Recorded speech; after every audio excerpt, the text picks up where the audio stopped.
여론조작과 예수의 프란치스코 교황, 그다음에 해방신학, 대한민국이 나아갈 방향 뭐 이런 거 여러분과 함께 두 번째 시간 해보도록 하겠습니다. 자, 요약을 다시 한번 하면 1517년 종교개혁 이후에 유럽의 많은 시민들이 새로 발견된 신대륙으로 이사를 갔습니다. 그렇죠? 거기에 두 그룹이 있었어요. 개신교 영국의 후예들은 북미로 갔습니다. 그래서 미국과 캐나다라고 하는 그런 나라를 만들었어요. 세계 최대의 자유민주주의, 자유시장경제 체제를 형성을 했고, 뭐 아시는 것처럼 세계 최대 부자국가가 됐습니다. 개인의 역량, 이 우수성 이거를 개발해주는 이와 같은 국가가 돼서 산업혁명 이후에 저와 여러분이 누리고 있는 모든 문명의 이기들, 거의 모든이라고 얘기해야 돼요. 그게 다 영국이나 미국에서 나왔어요. 영국이나 미국, 프로테스탄트, 이 자유, 영혼의 자유를 추구하는 그런 국가에서 우리가 지금 누리고 있는 뭐 전기부터 다 모든 게 다 거기에서 나오게 된 거예요. 자, 카톨릭 후예들은 중남미로 진출했어요. 중남미, 특히 아르헨티나, 그 다음에 브라질 이런 데는 미국보다 모든 조건이 더 좋다고 하는데, 거기로 카톨릭 신앙을 갖고 간 결과 카톨릭 전체주의 시스템화에서 지금까지 한 400년 동안 계속해서 정치 불안, 경제난을 겪으면서 그 결과 중남미 대다수 국가들이 지금 사회주의 체제 거기에 이제 빠져 있어요. 급속도의 경제 빈곤 이걸 겪고 있으면서 여러분 아시는 것처럼 쿠바는 공산주의 국가고 아르헨티나, 브라질, 베네수엘라 한때 뭐 세상에 뭐 5등 안에 든다, 뭐 3등 안에 이렇게 그렇게 좋은 그런 국가들이 지금 다 저기 몰락해 있습니다. 여러분 알고 있는 칠레, 요 근래 포도 많이 먹죠. 그거 다 칠레 포도예요. 얼마나 칠레 포도가 맛있는지 알 수가 없어요. 칠레도 처음에 잘 사는 민주국가였다가 선거를 통해서 아엔데라고 하는 사회주의자를 대통령으로 선출했다가 그래서 어떻게 됐어요? 사회주의 국가로 바뀌면서 물가가 치솟고 그 다음에 경제가 이제 폭망했기 때문에 어떻게 살 수가 없었어요. 이걸 극복하기 위해서 결국 군부에서 들고 일어나서 쿠데타, 피노체트라고 하는 사람이 쿠데타를 일으켜서 겨우 사회주의에서 다시 민주주의로 다시 이제 돌아가고 그 결과 지금 나라가 안정이 돼 있어요. 칠레가. 자, 그래서 이런 나라들의 그 특징이 뭐냐? 별거 없어요. 사회주의 국가입니다 지금. 그 다음에 물가가 치솟아요. 혹독한 경제 실현 이런 거 겪고 있는 거예요. 다시 말씀드려 한마디로 중남미 국가들은 인민이 전체적으로 다 못 사는 그런 나라가 됐어요. 카톨릭 전체주의의 영이 들어가면 이렇게 될 수밖에 없는 거예요. 그러니까 다시 말씀드려 이 국가 체제를 이렇게 유지하는 그 뒤에 영이 있다는 거예요. 악한 영이 있고 그 다음에 선한 영이 있다는 겁니다. 그래서 이 악한 영이 이 나라를 이렇게 휘감으면은 거기서 벗어나지 못하면 아무리 자연 환경 무슨 조건이 좋아도 국가가 부흥할 수 없는 거예요. 그래서 이번에 홍지수 씨가 트럼프를 당선시킨 PC의 정책 그거 나와서 이게 정규제 TV에서 이야기하면서 거기 지도를 보여줍니다. 그 지도. 그 지도가 뭐냐? 지도를 한번 펴고 세상에서 가장 잘 사는 나라, 자유 인권을 가장 잘 지키는 나라, 그 나라, 그 다음에 가장 못 사는 나라, 자유 인권을 탄압하는 그런 나라, 그 지도를 딱 보여주니까 가장 잘 사는 나라, 인권, 자유가 가장 잘 보장된 나라가 어디예요? 미국, 영국, 캐나다, 호주 등 영연방 국가. 다시 말씀드려 루터의 종교개혁을 통해서 자유민주주의, 자유시장경제 체제를 확고하게 확립을 하면서 개인의 자유를 존중하는 정부를 작게 하는 거예요. 그렇게 해서 개인의 자유를 극대화시켜주는 그런 나라가 이 세상에서 가장 잘 사는 나라입니다. 아프리카 여러분 다 못 살죠? 그렇죠? 그 중에 하나 잘 사는 나라가 있어요. 어디예요? 남아프리카 공화국만 잘 살아요. 왜 그래요? 그 영연방 국가거든요. 영국의 체제가 들어가서 그 나라를 만들었으니까 흑인들이라고 못 사는 게 아니다. 체제만 제대로 들어가면 그러면 잘 살 수 있다는 거예요. 그 만델라 이후로 지금 나라가 지금 망가지고 있어요. 만델라 이후로 이 좌파 이 사회주의가 지금 들어가면서 남아프리카 공화국이나 또 다시 몰락의 길로 지금 걷고 있는 거예요. 그러니까 어떤 체제를 유지하느냐에 따라 이건 피부색하고 상관이 있는 게 아니에요. 이게 뭐 그 사람들이 무식해서 그런 거 아닙니다. 어떤 영이 그 나라를 휘감고 있느냐에 따라 그 나라 사는 게 달라집니다. 가장 못 사는 나라 지구 지도를 펴고 보세요. 공산주의 국가. 그렇죠? 최고로 못 사는 게 북한입니다. 예, 그 다음에 천주교 국가. 한번 가서 보세요. 남미라든지. 예, 못 살아요. 예, 그 다음에 유럽, 같은 유럽에서도 어느 나라가 제일 못 살아요? 천주교가 제일 강한 스페인, 포르투갈, 이탈리아가 제일 못 살아요. 제일 못 살아요. 이슬람 국가, 예, 이거 우상을 섬기기 때문에 못 삽니다. 불교 국가 대다수가 못 살아요. 그렇죠?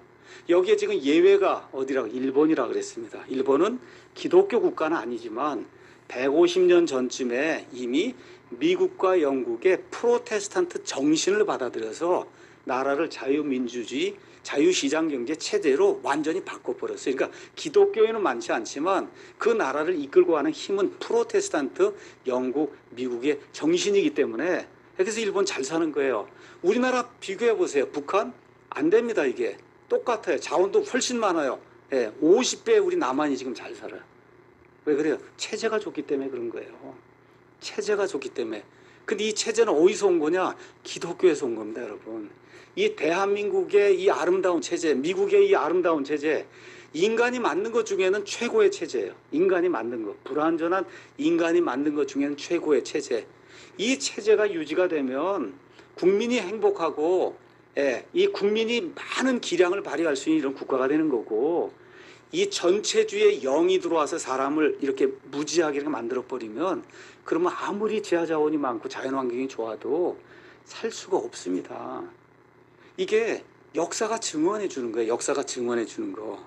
자, 그러면 해방신학이 무엇인가? 아까 이 프란치스코 교황이 아르헨티나, 남미의 예수회 출신이라고 그랬어요. 예수회. 자, 그래서 전체주의 국가의 그 공통 현상을 이제 말씀드리고 해방신학을 여러분에게 말씀드리겠습니다.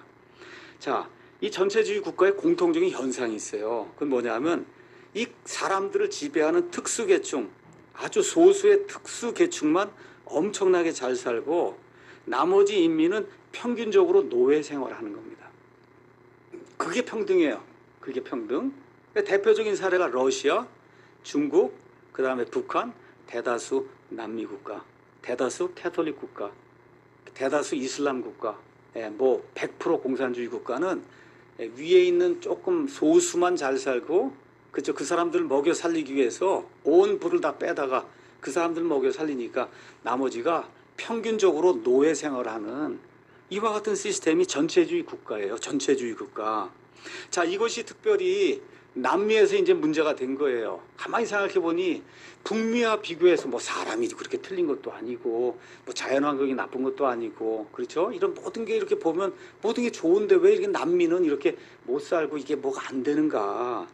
이렇게 돼서 이런 문제를 해결해야 되겠다 해서 천주교회 특별히 예수의 중심으로 해방신학이라는 게 나온 거예요. 해방신학, 영어로 Liberation Theology 이제 이렇게 돼 있는 거예요.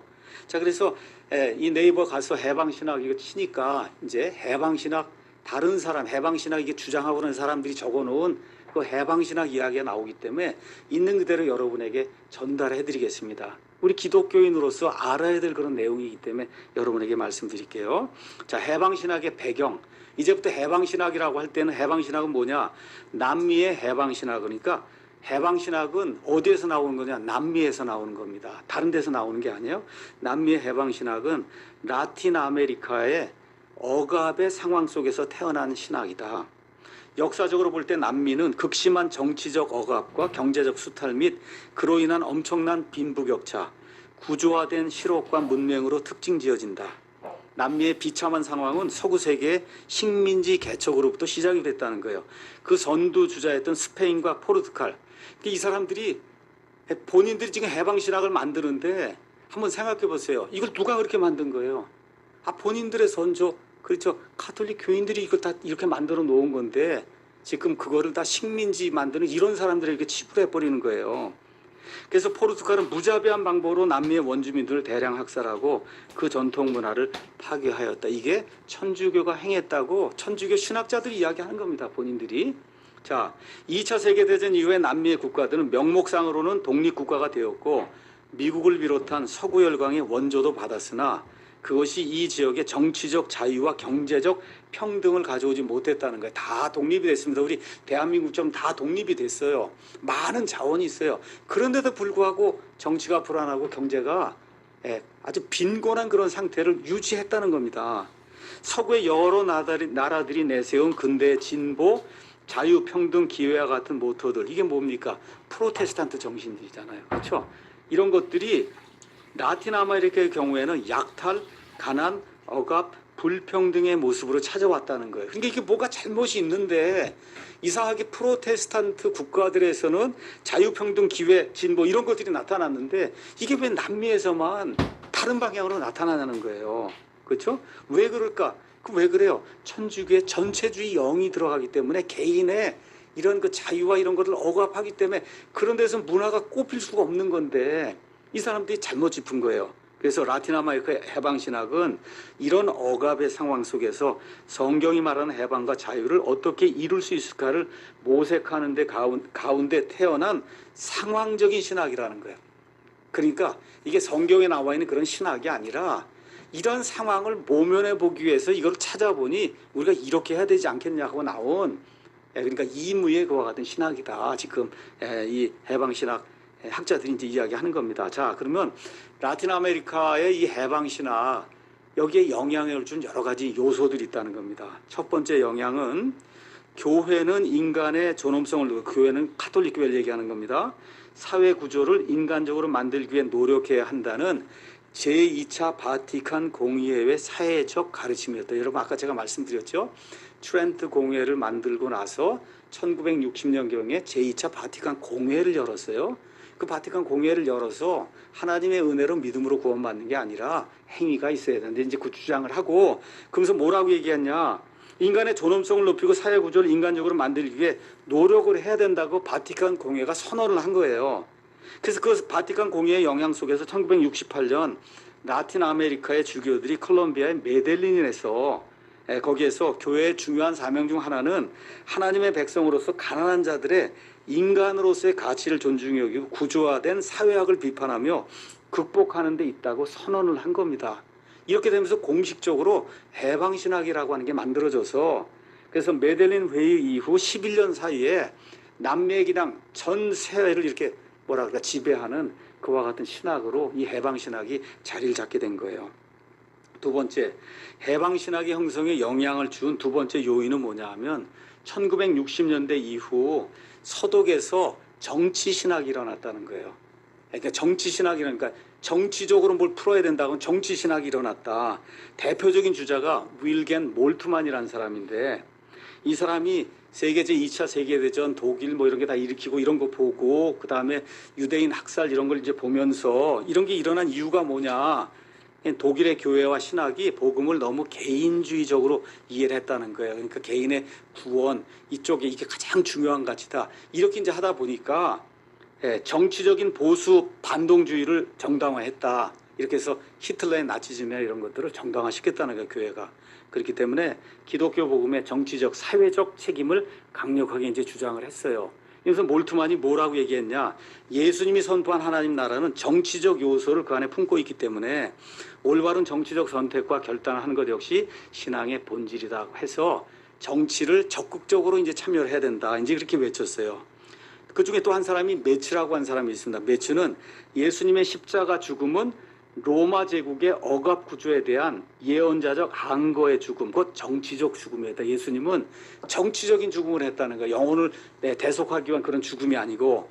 그래서 교회의 삶은 고난당하는 이들과의 연대 속에서 잘못된 정치 구조에 대한 비판과 저항으로 특정 지어지는 정치적인 삶이 되니까 계속해서 국가나 여기에 대해서 항거하고 하는 그런 것이 그것이 기독교인의 삶이 돼야 된다. 이게 독일의 정치 신학. 이게 1960년부터 이제 나오게 됐습니다. 자, 그래서 독일 신학은 한마디로 자유주의 신학이에요. 자유주의. 자, 제가 옛날에 이제 그 설교 비평을 본 적이 있어요. 여러분 이제 네이버나 이런 데 가셔서 설교 비평하고 정용섭 목사라고 치면 정용섭 목사가 우리나라에 유명하던 그 목사님들 다 설교 비평을 했습니다. 가서 보면 이게 이래서 틀리고 저건 저래서 틀리고 들어보면 다 맞아요. 이렇게 되니까 어떤 사람이 그러면 설교의 진수를 한번 보여달라. 그렇게 얘기를 한 거예요. 설교의 진수를 한번. 그렇게 비평을 하니 그 이 사람은 어디에 독일에서 공부를 하고 왔거든요. 그러니까 설교가 다 뭐예요? 사회주의, 정치 이거 해갖고 이 해방을 시키는 이 일을 해야 된다. 이런 설교를 하는 거예요, 이 사람이.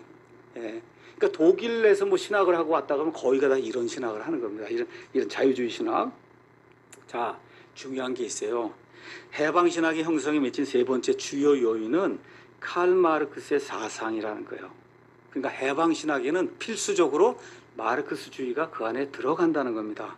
그래서 마르크스는 자본주의, 다시 말해 자유시장 경제 체제가 발전할수록 자본가와 노동자 사이의 빈부격차는 더욱 커지고 노동자들은 그들의 노동에서 소외되어 비인간화가 된다 그렇게 주장을 했어요. 그래서 현실에 따라서 자본주의에 의해서는 부의 균등한 분배로 한 인간의 삶이 이루어지지 않는다. 여기는 항상 균등한 걸 이야기하는 거고 이게 안 이루어진다는 거예요. 그래서 현실 변혁은 프롤레타리아, 소수, 여기에 탄압받는 이와 같은 사람들의 단결된 힘에 의한 혁명 외에는 없다고 가르쳤거든요. 이게 어디로 들어와요? 해방신학 안으로 들어오게 된 거예요. 세 번째 요소가.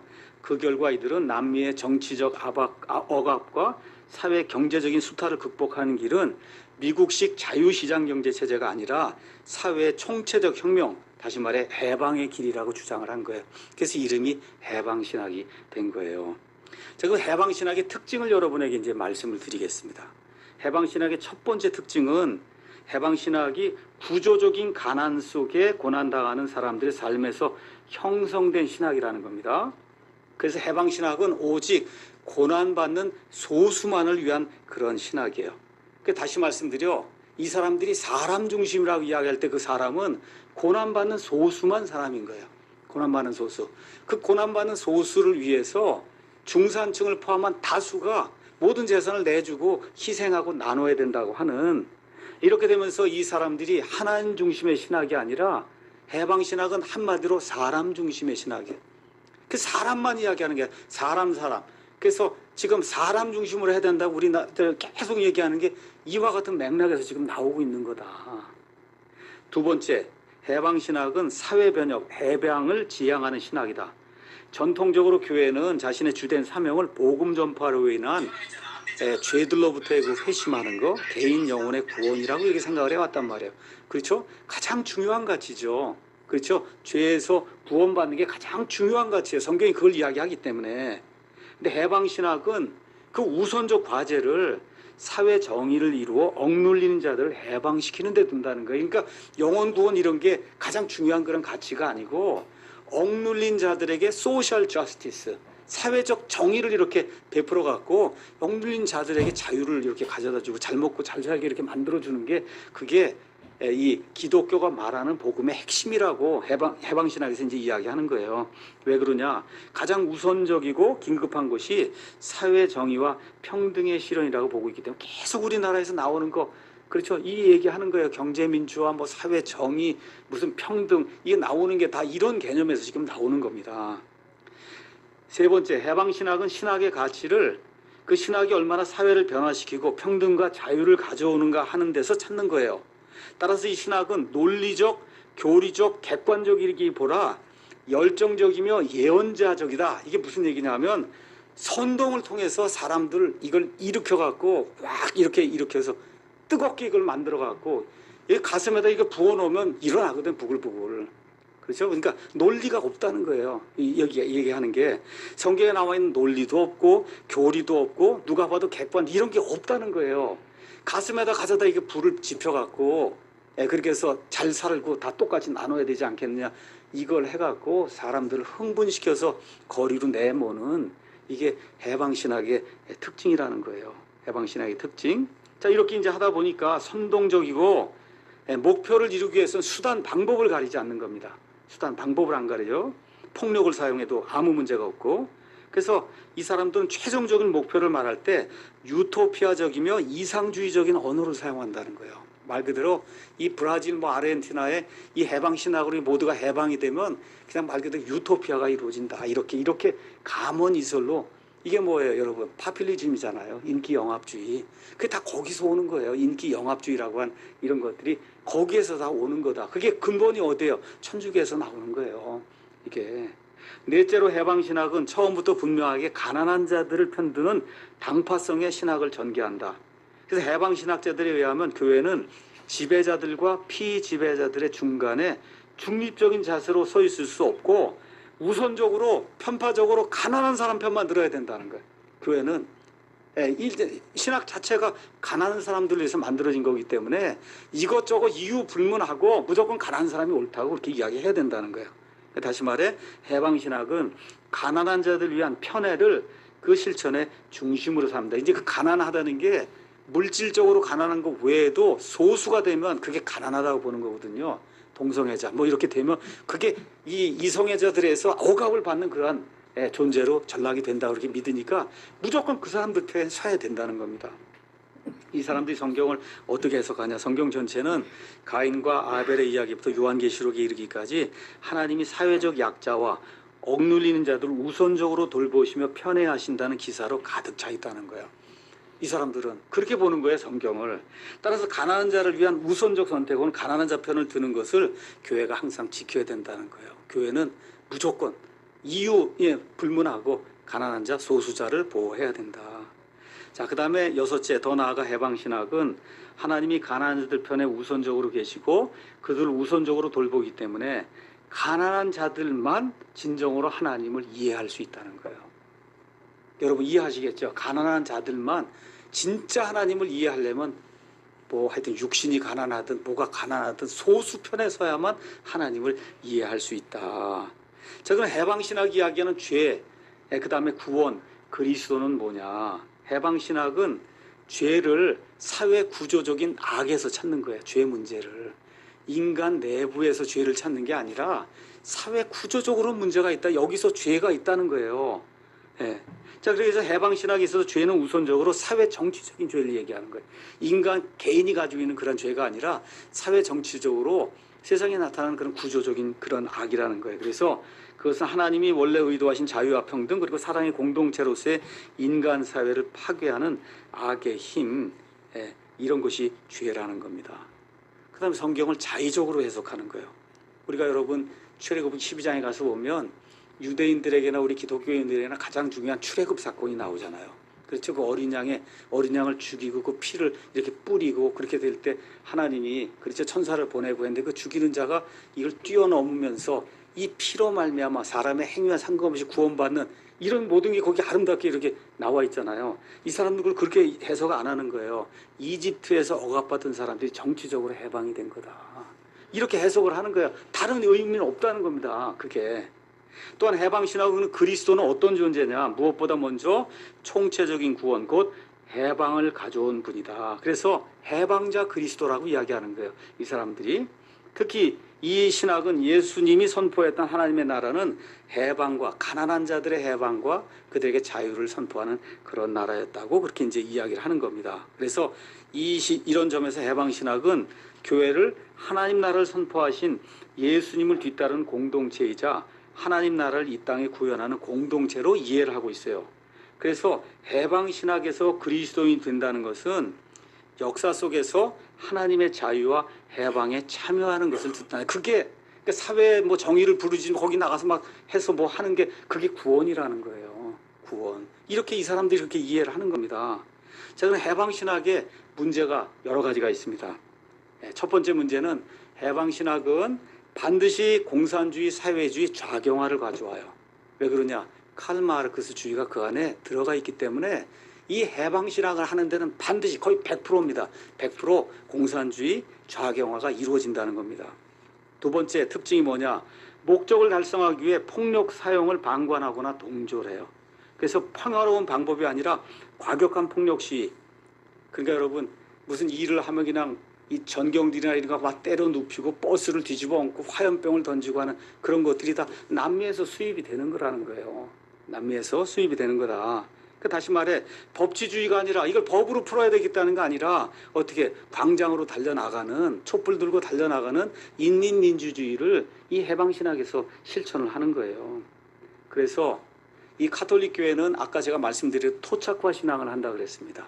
이렇게 해서 우리나라 같으면 옛날에 조선시대에 갓 쓰고 나타난 그런 예수님 이렇게 이제 표현하는데 남미에서는 어떻게 나타나냐.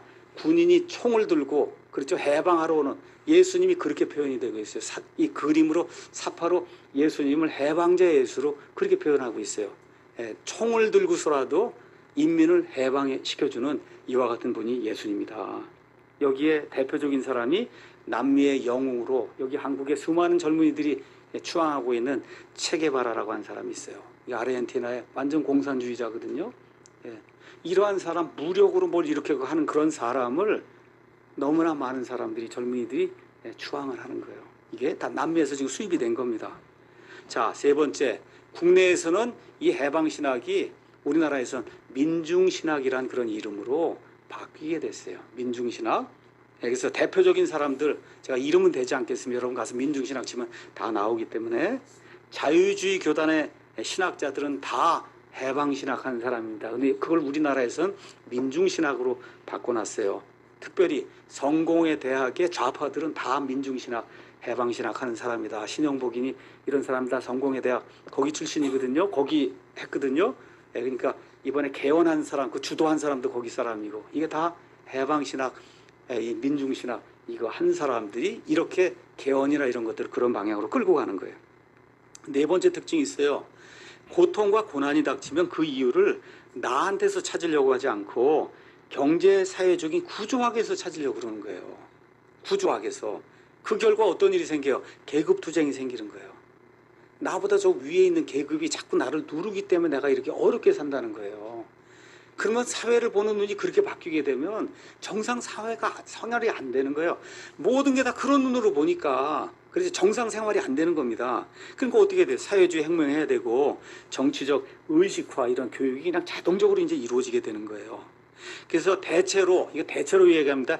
해방신학이 들어가면 우리나라에서는 그게 교육계에서는 전교조로 나타나고 노동계로 가면 뭘로 나타나요? 민주노총으로 나타나고 천주교로 가면 천주교 정의구현 사재단으로 나타나고 국제 정세로 가게 되면 친중, 친북, 반미, 대한민국 부정하는 이와 같은 모습으로 나타나는 거예요. 제가 대체로 그랬다 그래서 100%가 아니라 대체로 이런 모습으로 나타나게 되는 거예요. 이런 것들을 수입해서 이거를 우리나라에 적용을 하게 되면 자 그러면 계급투쟁 이게 가장 심한 나라, 자본주의 국가 중에 가장 심한 나라가 대한민국입니다.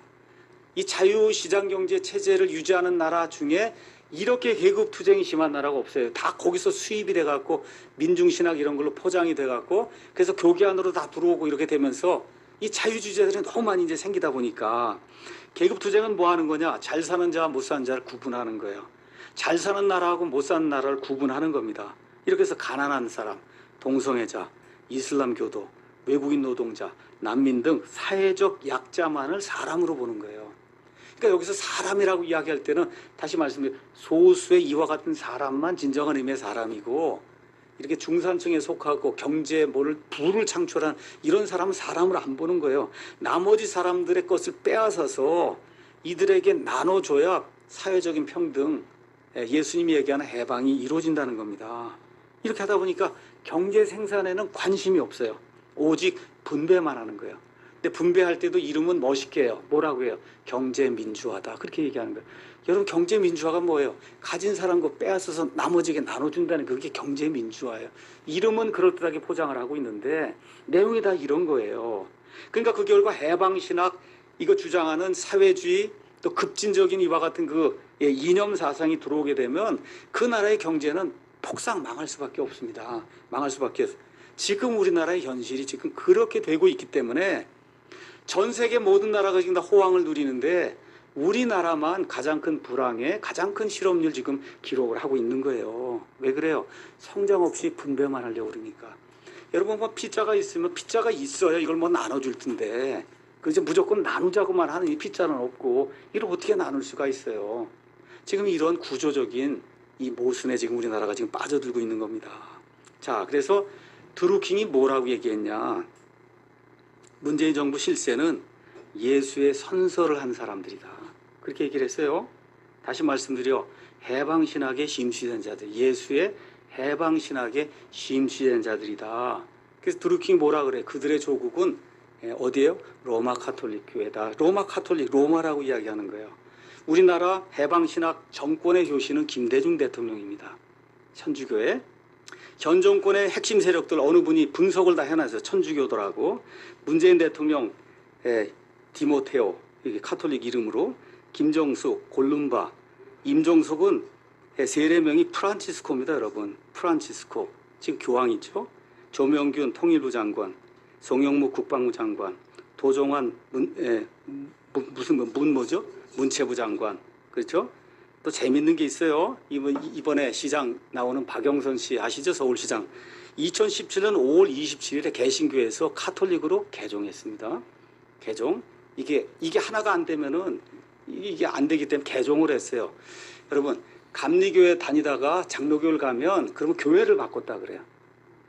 그런데 기독교, 개신교에 있다가 카톨릭을 가면 그러면 개종을 했다. 이건 종교가 다른 거예요, 여러분.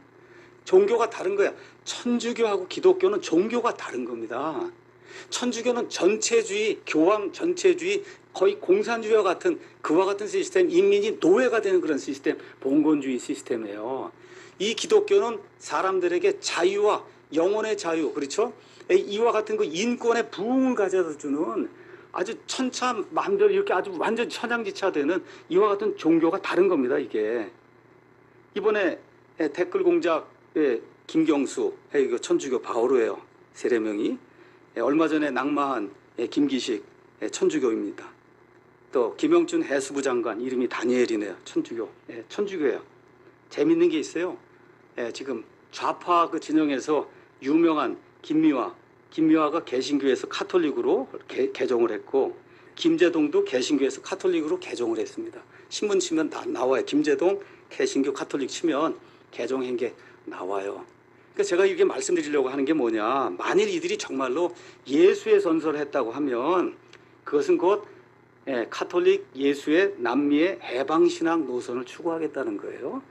그 해방신학 노선을 추구하면 필연적으로 계급투쟁, 공산주의나 사회주의, 폭력, 선동 이런 거 하는 것 정당화시키고 이렇게 해서 민주노총, 전교조, 촛불 뭐 등등 이런 세력이 될 수밖에 없는 거예요. 이게 반드시 친북하고 반드시 친중하고 반미하고 그다음에 1948년 8월 15일에 우리 선조들이 세워놓은 대한민국을 부인할 수밖에 없는 거예요. 왜냐? 이 대한민국은 자유민주주의 프로테스탄트 체제거든요. 그리고 이게 예수의 이거 해서 이걸 하게 되면 이걸 뒤집는 수밖에 없는 거예요. 그런 일이 이제 발생을 하는 거다. 그래서 그 결과가 뭐냐? 자유민주주의 대한민국을 부정하는 그런 개헌을 하려고 하는 거예요. 개헌. 그래서 사회주의 이와 같은 거 전체주의 시스템을 도입을 하기 위해서 그 결과 공산주의, 사회주의, 해방신학 이런 개념이 어디에 개헌 안에 들어가 있는 겁니다. 그래서 어떻게 해요? 국민 대신 가장 중요한 게 10조인데 그 국민 대신 사람이라고 집어넣으면 우리 국민이 내는 모든 세금 가지고